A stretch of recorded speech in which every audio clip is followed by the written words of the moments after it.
Assalamualaikum warahmatullahi wabarakatuh.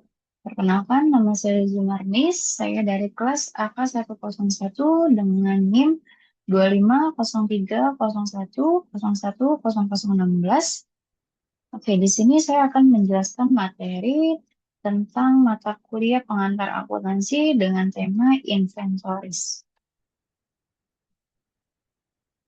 Pertama itu ada tujuan pembelajaran. Tujuan pembelajaran itu di sini saya bagi menjadi 4. Yang pertama, memahami konsep dan klasifikasi persediaan. Yang kedua, menjelaskan cara menentukan jumlah persediaan. Yang ketiga, memahami perlakuan akuntansi persediaan. Dan yang keempat, menerapkan metode aliran biaya atau specific ID, FIFO, dan juga average cost. Pertama, ada pengertian inventories atau persediaan. Persediaan atau inventory adalah barang yang dimiliki perusahaan untuk dijual kembali atau digunakan dalam proses produksi. Persediaan dicatat sebesar biaya perolehan atau cost, yaitu seluruh biaya yang dikeluarkan untuk memperoleh barang dan menyiapkannya sehingga siap jual. Berdasarkan jenis usaha, perusahaan dibagi menjadi 3. Yang pertama itu perusahaan dagang, yaitu barang yang dibeli untuk dijual kembali tanpa proses produksi. Yang kedua, perusahaan manufaktur, yaitu persediaan bahan baku, persediaan dalam proses, dan persediaan barang jadi. Dan yang terakhir ada perusahaan jasa.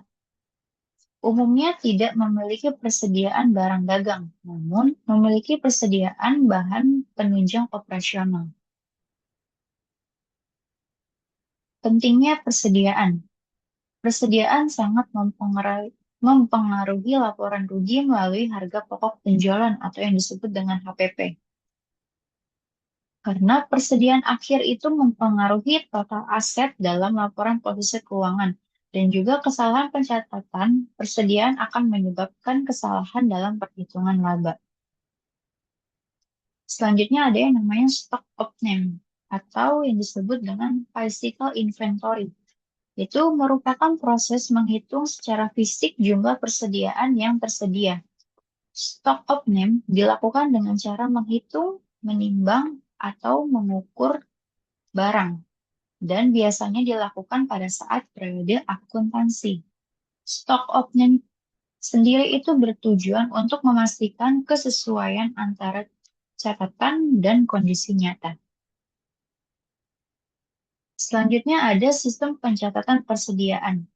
Sistem pencatatan persediaan itu dibagi menjadi 2. Yang pertama ada yang namanya sistem perpetual, yaitu persediaan dicatat secara terus-menerus dan dapat mengetahui jumlah persediaannya setiap saat.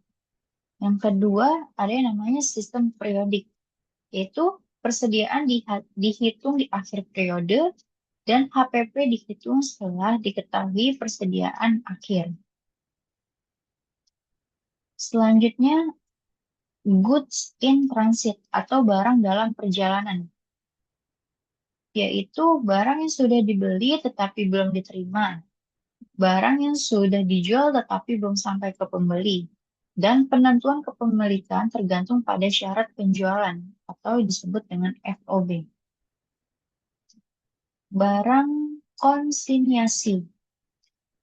Yang pertama, barang yang dititipkan kepada pihak lain untuk dijual. Yang kedua, penerimaan titipan tidak memiliki barang tersebut. Yang ketiga itu barang tetap dicatat sebagai persediaan milik pemilik awal. Selanjutnya ada metode penilaian persediaan. Itu dibagi menjadi 3 metode. Yang pertama, specific identification, yaitu metode yang mengidentifikasi biaya setiap unit secara khusus. Dan yang kedua, first in, first out, atau yang disebut dengan FIFO. Yaitu barang yang pertama dibeli dianggap pertama dijual. Dan yang terakhir ada yang namanya average cost method, yaitu menggunakan biaya rata-rata dari seluruh barang yang tersedia. Dalam pemilihan metode akan sangat mempengaruhi nilai HPP dan laba perusahaan.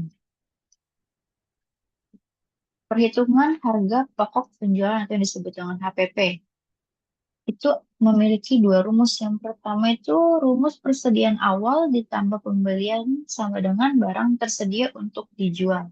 Yang kedua, barang tersedia dikurang persediaan akhir sama dengan harga pokok penjualan.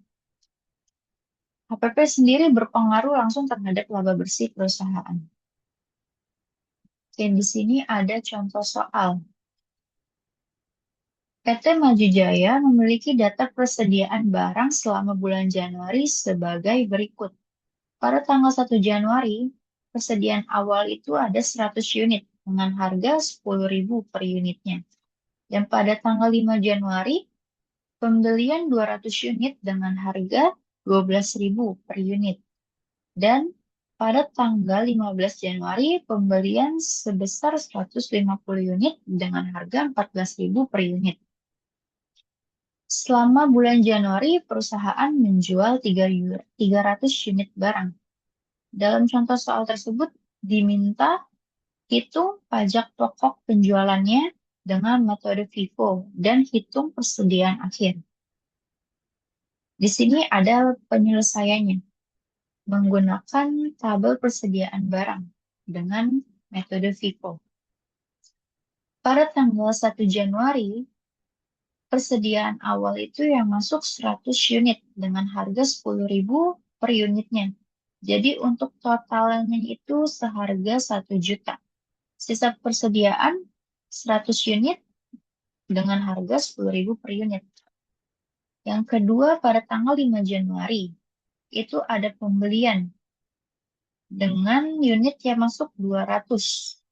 Dan harga per unit itu 12.000. Berarti 12.000 dikali 200, harganya itu 2.400.000. Sisa persediaan 100 unit pertama dengan harga 10.000 per unitnya. Yang kedua itu ada 200 unit dengan harga 12.000 per unit. Pada tanggal 15 Januari, ada pembelian lagi